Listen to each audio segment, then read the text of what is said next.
up, Gator fans? Welcome back to another episode of A Peek Inside Gators Football. And today we are talking about something that we have not been able to say around here in a long time. Florida has two elite coordinators. You did not hear me incorrectly. I did not say solid, not up and coming, legitimate, proven, nationally respected coordinators on both sides of the ball. John Sumrall said he wanted Florida to be a program that lights up the scoreboard and suffocates you on defense. And with these two hires, Brad White on defense and Buster Faulkner on offense, he backed that vision up instantly. Let's dive into it. Okay, we're going to start with Brad White. He was hired first, the first official hire of the Sumrall era, and it was a home run. Brad White spent 8 seasons at Kentucky, 7 as defensive coordinator, and all he did was turn the Wildcats into one of the most consistent, disciplined, and fundamentally sound defenses in the SEC. So let's weigh it out. He had top 25 defenses in 18, 19, 21, and 22. During this time, Kentucky had 6 bowl appearances, 14 NFL draft picks on defense under his watch, 6 picks in the top 2 rounds, developed Josh Hines Allen. He had 17 sacks. He was Defensive Player of the Year, 7th overall pick. And this is the part that really stands out. Kentucky hadn't had a top defense like this basically ever. Brad White walked in and changed their identity. John Sumrall knows that because the two worked side by side from 2019 to 2021 as co-defensive coordinators, he knows him very well. They built that toughness together. They built that discipline together. And now they want to bring that blueprint to Gainesville. So I know you're probably asking, what does White do schematically? Sumrall has already said it. Florida is moving to a 3-4 defensive structure with emphasis on linebacker play. This is perfect for guys like Miles Graham, Aaron Childs, Jaden Robinson. These are fast, instinctive linebackers who can fly. And White's system takes those guys and lets them attack instead of hesitate. Here's what his defenses do consistently. They stop the run. Kentucky held opponents under 114 rushing yards per game multiple times during the years that White was at Kentucky. They sack the quarterback. In 2023, they ranked 19th nationally with 35 sacks. They limit explosives. In 2022, which was a historic defensive year, Kentucky ranked 7th in the entire nation in pass defense. And they force mistakes. They were top 3 in takeaways in the SEC. This is not a bend, don't break defense. This is a we're coming downhill, full speed, every single snap type of defense. White said it himself. The vision is simple. Be the most feared defense in college football. Appreciate Sleeper for their support. There are a ton of more or less picks you can find on their app for the NFL games this week, and then the conference championship games this weekend. Make sure you use my code PEEK, that's PEEK, on the Sleeper app. Check their terms of service for more details because terms and conditions do apply. As always, we appreciate Sleeper for their support.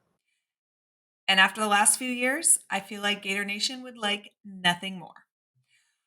When NFL guys rave about a college defensive coordinator, I think that tells you everything you need to know. Liam Cohen, now Jaguars head coach, said, quote, "He's one of the smarter coaches I've been around at any level. Detailed, organized. His game plans gave us problems every day in practice." And Josh Hines Allen, the all-pro pass rusher he developed, he said, quote, "Florida's getting a great person and a great communicator. He helped me become the player I am today." When NFL coaches and NFL stars are out here giving testimonials for your new defensive coordinator, that's real credibility. So because Florida's defense has been, let's be honest, it hasn't felt like the Florida days since before Todd Grantham's first year, maybe even before that. The defense has been the better side of the ball during the Billy Napier tenure, but what is that really saying? Florida used to intimidate people with defense. They used to win with defense. Brad White gives Florida a proven SEC mindset, a developer of NFL talent, a schematic identity, and he's someone who demands physicality and violence in every rep. This is the first time in a long time that Florida has had a defensive coordinator you can point to and say, yes, Absolutely. This guy is going to fix it. Now let's move to the other side of the ball. Buster Faulkner. I am really excited about this. I can't even tell you how happy I am that we didn't get somebody coming over from Tulane to Florida to be our offensive coordinator, that we swung for the fences and got our guy. Let's not sugarcoat it. Florida's offense under Billy Napier never matched the talent on the roster. In 4 years, the Gators never ranked higher than 58th nationally in scoring. This season, they only scored 21.6 points per game. That was 110th in the country. And with a quarterback as talented as DJ Lagway, that simply cannot happen. Enter Buster Faulkner. This is the man who built the number 12 scoring offense in the country this season. An offense averaging 7.09 yards per play. That's good for ninth nationally. One of the best rushing attacks in the country. One of the most balanced, explosive, and efficient offenses Georgia Tech has ever had. He was a Broyles Award semifinalist, meaning he was considered one of the top assistant coaches in the country. And maybe the biggest thing, he just developed a quarterback, not just a good quarterback. He took Hayes King and turned it into the ACC Player of the Year, a legitimate Heisman caliber performer and one of the premier running quarterbacks in the country. King had 15 rushing touchdowns, and a huge part of that was scheme, confidence, and development. And that matters for more than one reason, but our biggest reason is DJ Lagway. If Faulkner does for Lagway even 70% of what he did for Hayes King, Florida's offense changes overnight. Sumrall has been very honest. He is a defensive coach by trade. He wants to light up the scoreboard, but he doesn't need to call the plays to do it. He doesn't know how to call the plays to do it. He said he wants to be like Bob Stoops, a defensive head coach who empowers his coordinators to run the offense aggressively. And that's where Faulkner comes in. Sumrall is handing him the offense, truly handing him the keys, meaning full control of play calling, full control of developing Lagway, full control of building an identity, full control of staff decisions. This is the offensive partnership that Florida has been missing. So what is Faulkner's offense going to look like? The interesting thing is it's been a little bit different every place he's been. And I kind of like that because it means that he's adapting his scheme to his players. I think he's going to use tempo when needed. There's going to be heavy RPO usage, quarterback run game, explosive downfield passing, balanced formations, modern spacing concepts.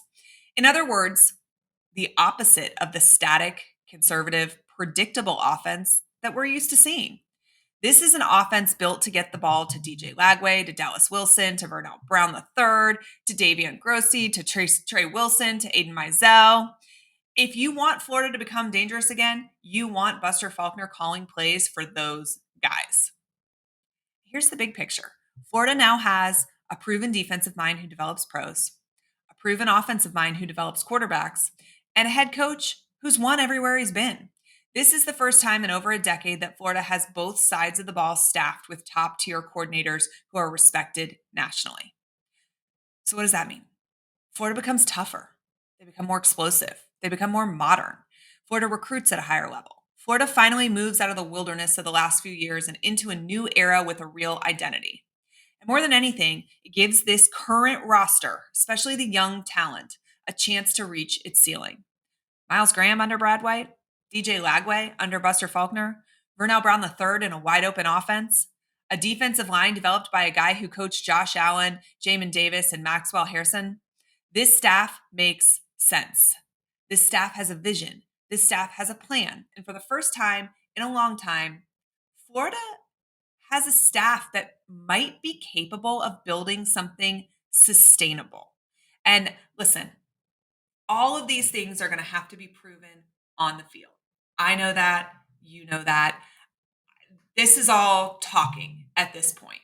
But these are two major hires, impressive hires that any team in the country makes, and the rest of the nation says, hey, guys, that was a great pickup. Good job. We haven't felt that in Gainesville for a long time.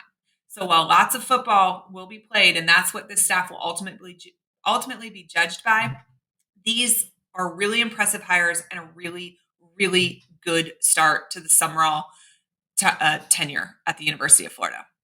I'm excited. You should be excited. This is a good day in Gator Nation. Tonight we can cheer on Tulane in their conference championship, and then maybe our coach is coming home, or maybe he's going to playoffs for a little bit. We'll see. I appreciate you guys for tuning in. Make sure you're subscribed to the channel, and as always, go Gators.